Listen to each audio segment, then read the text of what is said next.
Hi, Doc. So last one we got tonight says, "Hi, I am 34 years old and have been on TRT for about 10 years now. On about 350 milligrams of Test per week. Take 2.5 milligrams of letrozole a day. Holy moly. I have noticed about 3 years ago I started to experience ED. Yeah, I'll bet. We're going to help this person, I can tell already. I have tried natural subs and other remedies, but nothing worked. I take 10 milligrams of Cialis and that works, but what to fix the root cause? My blood pressure is 140 over 86 and estradiol is 43 at last bloods. Is there something I'm not doing right? And what exactly causes ED? Read a lot. It seems there is no clear answer. Thank you, sir." Okay, this, sorry, just doesn't make any sense. I can't imagine a doctor prescribing 2.5 milligrams of letrozole per day, so I have to assume that this is, black market obtained, or certainly not obtained through a doctor, but my implication being that this is not pharmaceutical grade letrozole, because that would just absolutely bury your estrogen, period. Letrozole is typically reserved for really recalcitrant cases of aromatization, and it's very, very rare. I mean, I can't think of but a few times I've ever had to call on it, and it's been for a short term because it really works strongly. Letrozole was invented before anastrozole was, what we now know as letrozole goes by Femara, and anastrozole goes by Arimidex.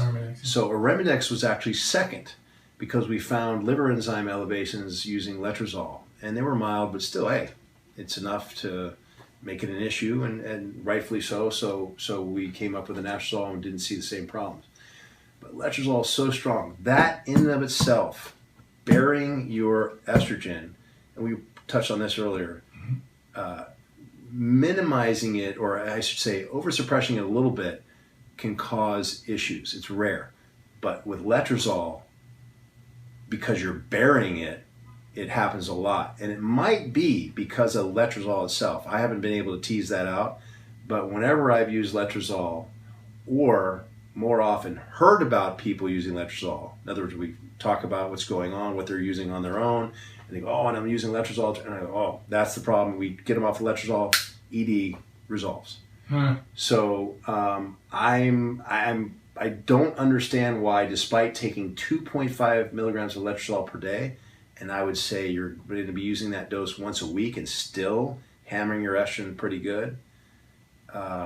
Twice a week, you've got to be just destroying it, but once a week, you're probably still destroying it. So every day makes me wonder: is this real letrozole? How can you still have an estradiol of 43?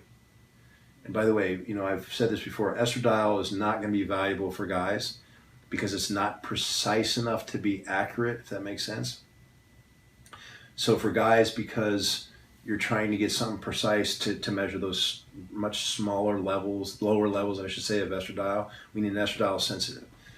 But even still, I mean, it should register 0 no matter how you're, how imprecisely you're measuring it or close to it. Yeah. 43 just doesn't make sense. So it's over the counter and fake. I mean, it's on the I don't know, fake. but we gotta look into it. Well, but then so then you go, okay, well, which is it then, Rand? You just said using letrozole is gonna bury your estrogen, and that's what causes it, or maybe it's the letrozole itself. Well, if it's fake letrozole, then why does he have ED then?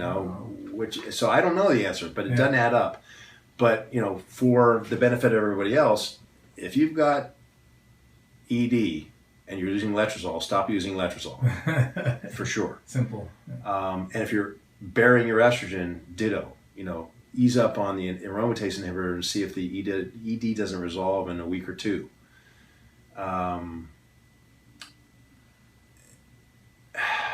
There's a lot to this, and again, I can't practice medicine here, but I would say he said to be on TRT since he's 24, right? Because he's 34 now. So that's not really TRT.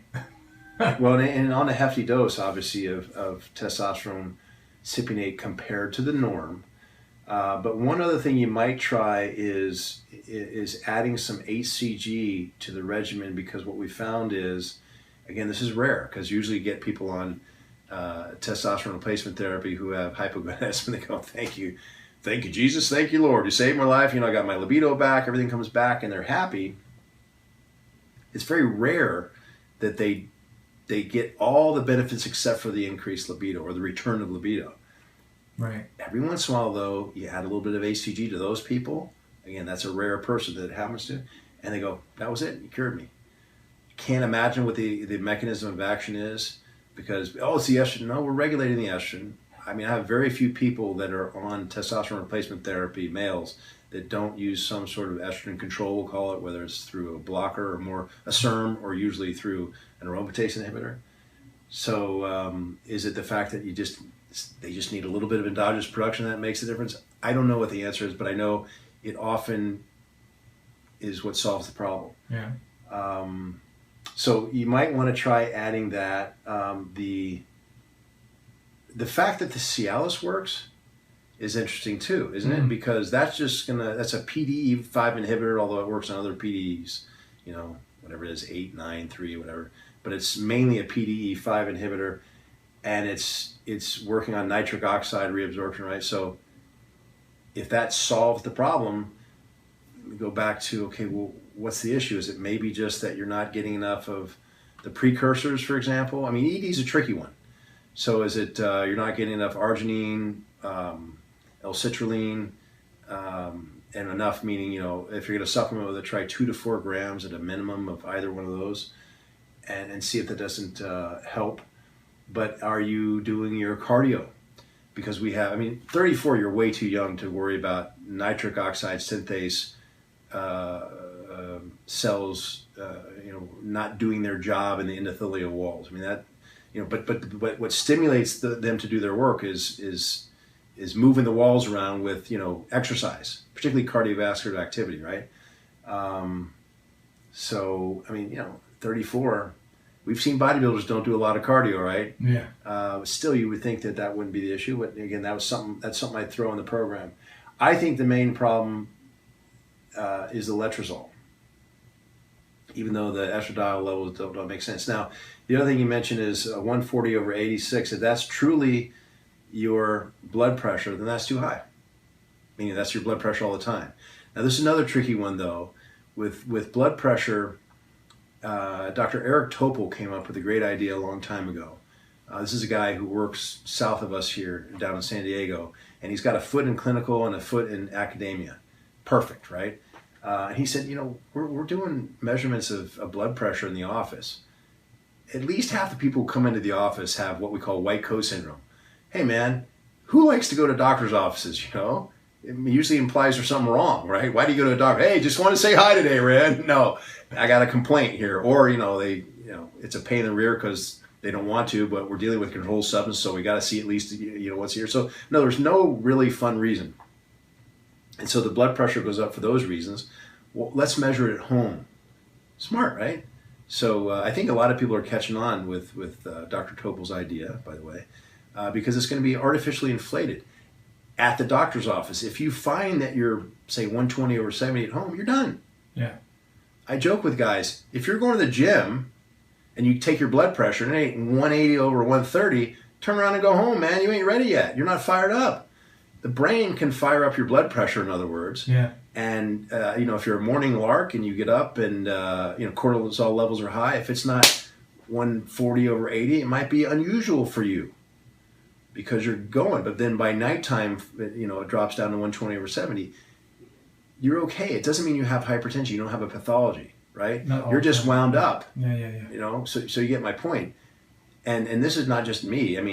You might argue, as I did, I think once in front of my cardiologist, I said, well, but then if it's not a pathology by the standard definition, it's still a pathology by new standards of, just being stressed all the time. Well, no, don't forget, you still go to sleep. So it may be high all day long because of stress and the way you deal with stress, but then you go to sleep and it comes back down to 120/70. That's enough of a break. Yeah. Just like Well, yeah, then working out would be terrible for you because it's 180 over 130 while you're doing deep squats, right? But it's yeah, but then you stop. Yeah. And so you don't it's kind of like the concept of training versus overtraining. Yeah. There's enough rest where you're not, putting too much pressure on the arterial walls and then the kidneys. You don't pedal to the metal all the time, yeah. So, but that's something that if it is truly high blood pressure, we want to get that down too. And that, blood pressure issues can affect ED for sure, even though that'd be very mild hypertension, stage 1. Also something just more on the subject of ED, thickening of the blood. So there's no reference here to the H&H, the hemoglobin, hematocrit, red blood cell count's always nice to have with that, and sleep apnea, which is a typical cause that I see in practice of that H&H elevation, because that blood thickness, we loosely term it, can effectuate ED too. I've seen it. There you go. Cool. Thanks, Doc. Sure.